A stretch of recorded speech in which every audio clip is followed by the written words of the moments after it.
movimentos sociais e relações de trabalho no campo. Os movimentos sociais são aqueles que envolvem os trabalhadores rurais, e entre as suas principais bandeiras de luta estão a reforma agrária, a melhoria nas condições de trabalho e o combate ao desemprego estrutural no campo, ou seja, o combate ao uso de tecnologias no campo, onde o homem está sendo trocado pelas máquinas. Movimentos sociais constituíram-se historicamente a partir de duas frentes principais: as ligas camponesas e o movimento dos trabalhadores rurais sem terra. As ligas camponesas foram organizações de camponeses formadas pelo Partido Comunista Brasileiro, PCB, a partir de 1945, e foi um dos movimentos mais importantes em prol da reforma agrária e da melhoria das condições de vida no campo do Brasil. As ligas camponesas foram abafadas depois do fim da Era Vargas e voltaram a agir em 1954, inicialmente no estado de Pernambuco e posteriormente na Paraíba, Rio de Janeiro e em Goiás. As ligas camponesas exerceram intensa atividade até a queda do governo João Goulart. Quando o país entra com o regime militar, as ligas camponesas são perseguidas pelos governos militares. E o principal líder do primeiro período das ligas camponesas foi Gregório Lourenço Bezerra. O segundo foi Francisco Julião Arruda de Paula.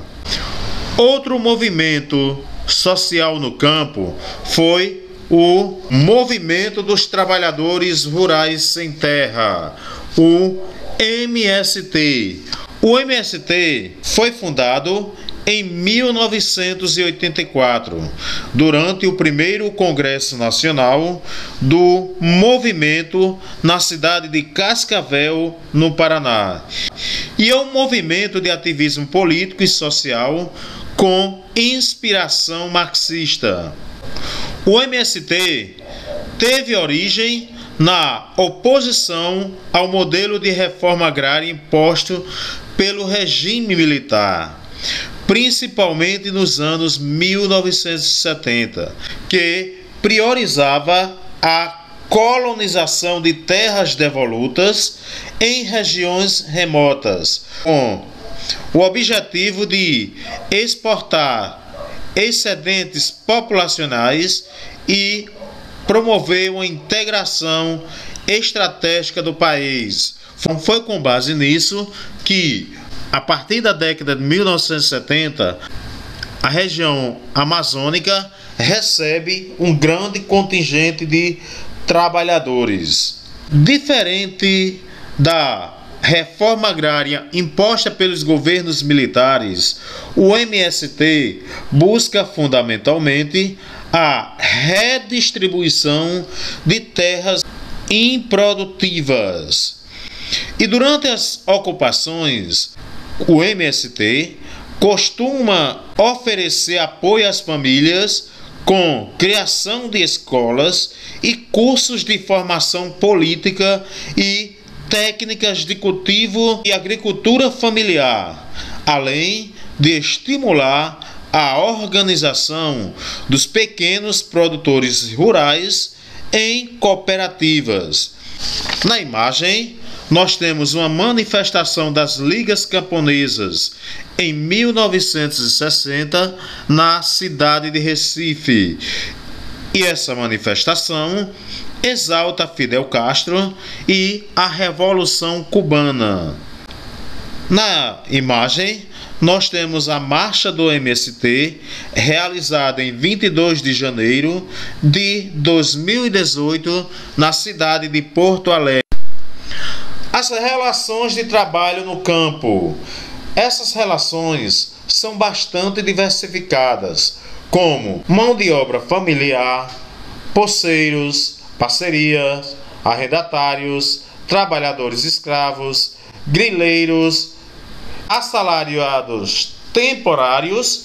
A mão de obra familiar é a relação de trabalho em que os entes da família exercem todas as etapas de produção e no final a produção é dividida entre os trabalhadores.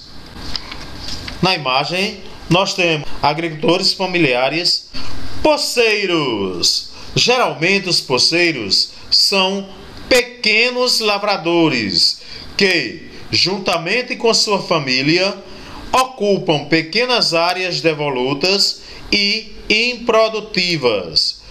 Os poceiros têm a posse, mas não têm um documento oficial que prove que eles são os donos ou proprietários da terra. Já os grileiros geralmente são grandes empresas ou fazendeiros que utilizam da força e da violência para se apropriar de terras devolutas ou terras trabalhadas por poceiros e conseguem documentação de imóvel, muitas vezes falsificadas, transformando a terra em objeto de especulação imobiliária ou instrumento de negócios.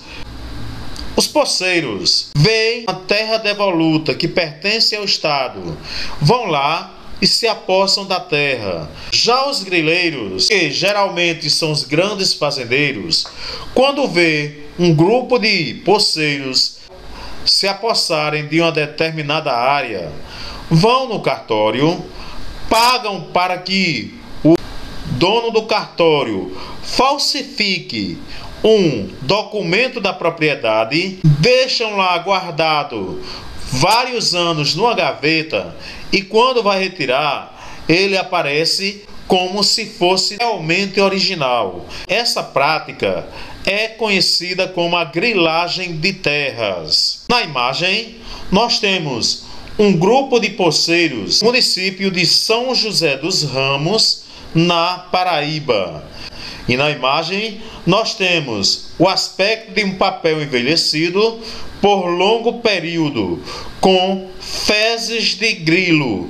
E é dessa forma que os grileiros conseguem se apossarem de uma determinada propriedade rural. Os assalariados rurais temporários, também chamados de assalariados sazonais ou boias-frias, são os trabalhadores que trabalham temporariamente nas lavouras comerciais e recebem seu pagamento de acordo com a produção diária. Geralmente, esses trabalhadores moram nas periferias das cidades e são contratados para a colheita. Já os assalariados permanentes são aqueles que recebem salário fixo e estão parados por todos os direitos trabalhistas previstos em lei. Os assalariados permanentes, às vezes, podem residir na propriedade ou nas cidades. Na imagem, nós temos os chamados boia-frias numa colheita de cana-de-açúcar. E na imagem, nós temos um trabalhador permanente conduzindo o trator em uma propriedade rural. Parceria. A parceria refere-se a um acordo pelo qual o parceiro proprietário cede ao parceiro produtor o uso da terra, partilhando com este os riscos imprevistos e da força maior. Geralmente, a parceria, o proprietário cede a propriedade para um trabalhador e ele vai cultivar aquela propriedade. A produção é dividida entre o dono da propriedade e o trabalhador. A metade do que é produzido vai para o proprietário e a outra metade para o produtor. Esse processo é chamado de meeiro. Já o arrendamento é o contrato de uma produtividade onde o produtor entrega a propriedade para ser explorada mediante determinada remuneração. Geralmente é pago em dinheiro. E o trabalho escravo são os trabalhadores submetidos a condições de escravidão. Os grandes fazendeiros vão às comunidades pobres, contratam os chamados gatos, que levam os trabalhadores para trabalharem nas propriedades. Oferecem muitas vantagens, porém, quando o trabalhador chega na propriedade, tudo o que ele vai utilizar é pago. Inclusive, até as ferramentas são pagas. E os grandes fazendeiros que realizam um trabalho escravo contratam jagunços para evitar que esses trabalhadores fujam. E enquanto eles não pagam a suposta dívida, eles não podem sair. E geralmente essa dívida é impagável. E na imagem nós temos um grupo de trabalhadores que foram resgatados pela polícia